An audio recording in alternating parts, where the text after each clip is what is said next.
Hi everybody, Scott here from the Introvert Power channel. In this video I want to talk about some of the problems that can be created when we do the MBTI matchmaking.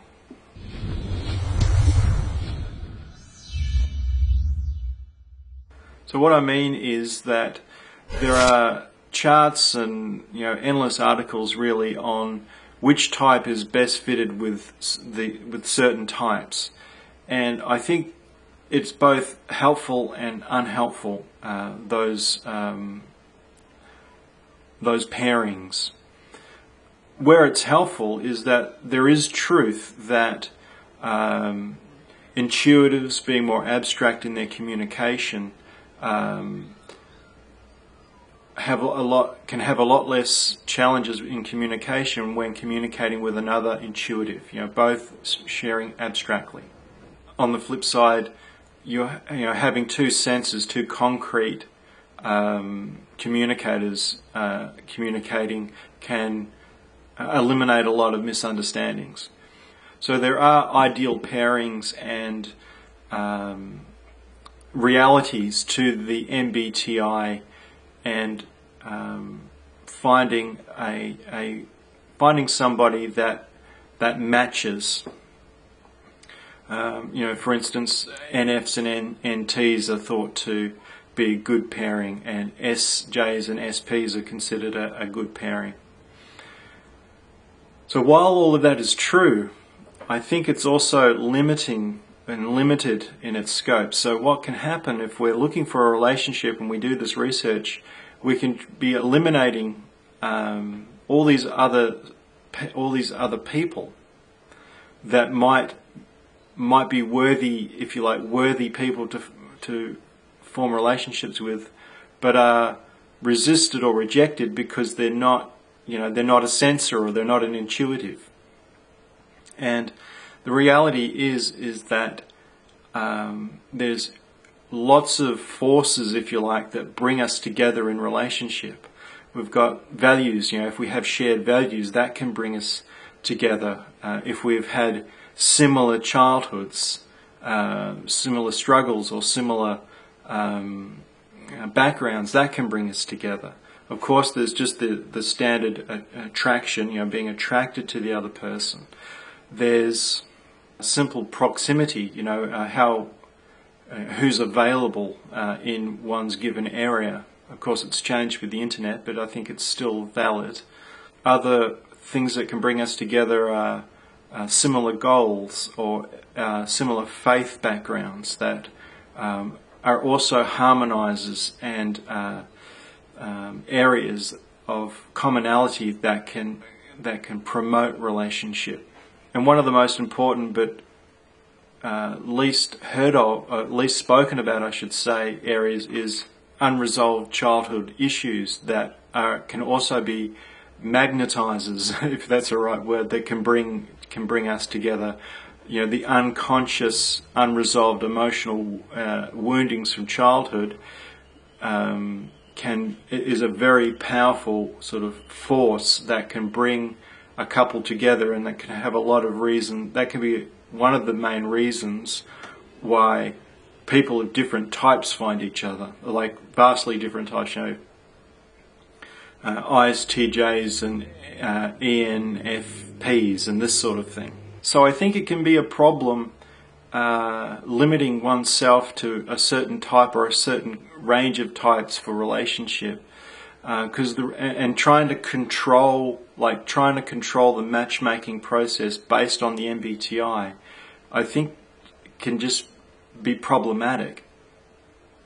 And I think the reality is that we're often not in control, as much as we like to think we are. We're often not in control of who we end up choosing. Even if we make a conscious choice, there's often very powerful forces within each person that is drawing them together, that is more the decision maker, if you like. So in some ways I think the control of the process is a bit of an illusion. I think there's a certain level of choice and control, but I think there's a lot of unconscious drivers that are often pushing or pushing and pulling people to one another. The other area I think is a problem is for people that are all finding themselves in relationship. Perhaps they're married or they're in a long-term relationship, and then they research the MBTI, and then they find out that they're not with the perfect match for them. And that there's a certain shaming element to that, like you don't have the best relationship you think you could have or should have. Now, that may be an NF issue, but maybe not. Maybe others can sort of look at it, and especially if they're having difficulties in their relationship, could look up the MBTI and be initially discouraged to find that, according to the MBTI matchmaking charts, they've chosen the least preferred type, and I think there's something in that that's a bit defeating. On the flip side of that, though, it can also be a helpful tool to recognize why a couple of that aren't ideally suited in the MBTI are having the problems, whether it's abstract versus concrete communication, thinking versus feeling, or judging, perceiving. Of course, the cognitive functions and how they play themselves out in a relationship. So it can also be a great tool for understanding why a couple are having conflict, why they're stressed out about each other and things like that.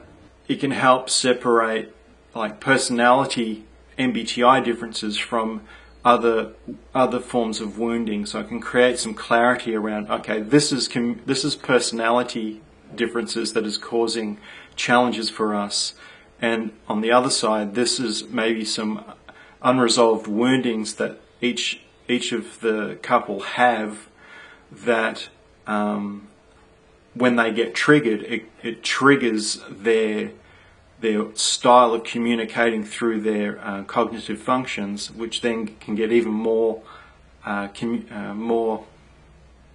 problematic, in the sense that they communicate differently to begin with, but then when there's unresolved issues that fuel into that communication difference, it can get quite messy quite quickly. So the MBTI can be very helpful in bringing clarity.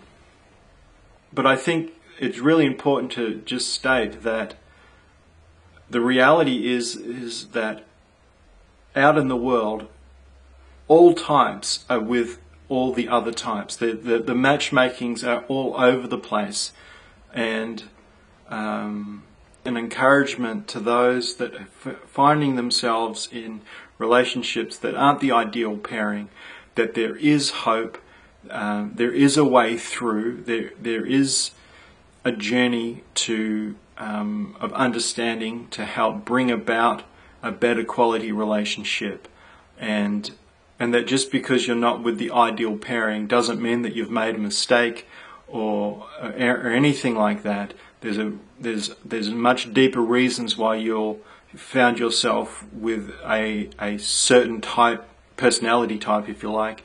There's bigger, deeper reasons for the two of you coming together, and that there is a lot of hope and a lot of promise in working through those challenges that you might have in your relationship, and that there is light at the end of the tunnel, and that you can have a quality and close relationship. The MBTI can be both limiting when it comes to finding relationship, but also when we're in a relationship, it could be potentially shaming when the ideal pairings are promoted, if they haven't found themselves in that ideal pairing. But then on the other side of that, it can be both empowering for a couple to find out why they're having communication difficulties and challenges. So anyway, I hope all of this video makes sense. I thank you for watching, and I'll see you again in another video.